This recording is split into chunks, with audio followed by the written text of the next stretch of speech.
और वहीं आज असम, केरल और केंद्र शासित प्रदेश पुडुचेरी में विधानसभा चुनाव के लिए वोटिंग हो रही है। असम की 126 विधानसभा सीटों पर वोटिंग है, जबकि केरल में 140 विधानसभा सीटों पर और पुडुचेरी में 30 विधानसभा सीटों पर वोट डाले जा रहे हैं। यानी 2 राज्यों और 1 केंद्र शासित प्रदेश की कुल 296 विधानसभा सीटों पर मतदान हो रहा है। 2 राज्यों और 1 केंद्र शासित प्रदेश में सुबह 7 बजे से जारी ये वोटिंग शाम के 6 बजे तक चलेगी। इन सभी राज्यों के वोटों की गिनती 4 मई को की जाएगी। वोटिंग को लेकर इन तीनों ही राज्यों में सुरक्षा के कड़े इंतजाम हैं। अब आपको बता दें कि विधानसभा चुनाव में असम और केरल की कई सीटें ऐसी हैं जिन्हें हाई प्रोफाइल और प्रतिष्ठित सीटें मानी जा रही हैं। इन सीटों पर बड़े नेताओं के साख भी दांव पर लगे हुए हैं और इनके नतीजे चुनाव की दिशा भी तय कर सकते हैं।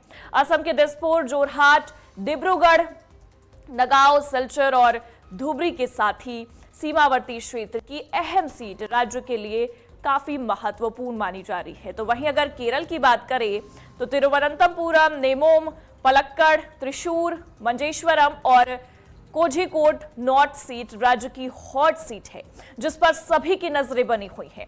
तो मतलब एक तरीके से अगर देखा जाए तो केरल, असम और पुडुचेरी ये तीनों जगहों पर वोटिंग की प्रक्रिया सुबह से ही जारी है। लोग पहुंच रहे हैं पोलिंग बूथ तक और अपने मतदान का प्रयोग करते भी नजर आ रहे हैं। लेकिन अब ये देखना भी दिलचस्प होगा कि तीनों जगह 296 सीटों पर ये जो वोटिंग हो रही है आखिरकार किसके फेवर में ये वोटिंग जाती है, क्योंकि हर जगह मुद्दा अलग है।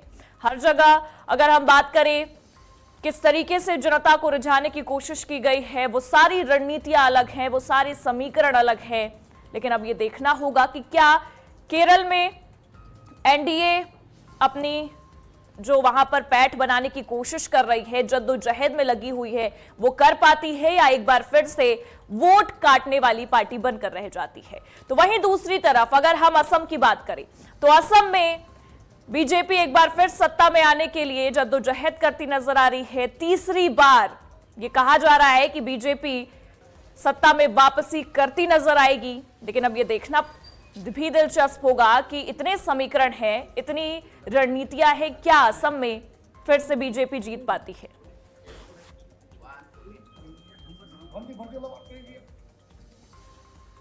आज देखिए डिब्रूगढ़ कॉन्स्टिट्यूंसी का जो मतदान हो रहा है, आज खुदी में पहला बार, इससे पहले 4 बार मैं चुनाव में जीता था, लेकिन पहले बार में अपने वोट अपना को दे रहा है।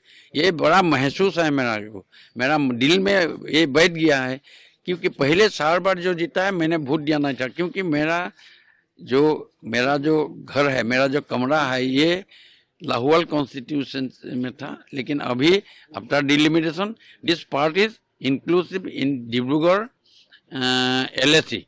इसीलिए ये बात मेरे मन में बहुत आनंद लग रहा है कि देखिए ऐसा 4 बार जीता, जनता का सेवा किया है, लेकिन अपना वोट अपने नहीं दे पा रहा था अभी। लेकिन ये बार मैं अपना वोट मैं अपना को दूंगा। हाँ, मॉक पोल हम लोग ने स्टार्ट कर दिया, अभी कंप्लीट हो गया है। बस वो जो लिखा लिखी का काम बाकी है, बाकी तो हो गया। मशीन का काम हो गया है मॉक पोल का। 7 बजे से हम लोग शुरू कर देंगे। हाँ, कितने बजे तक चलेगा? फिर क्या अरेंजमेंट? अभी तो अरेंजमेंट तो है हम लोग के यहाँ, जैसे कि 792 है, तो 5 बजे तक अगर सभी आ जाए तो खत्म कर देंगे, नहीं भी तो क्यू स्लिप देना पड़ेगा। देखते हैं क्या होता है।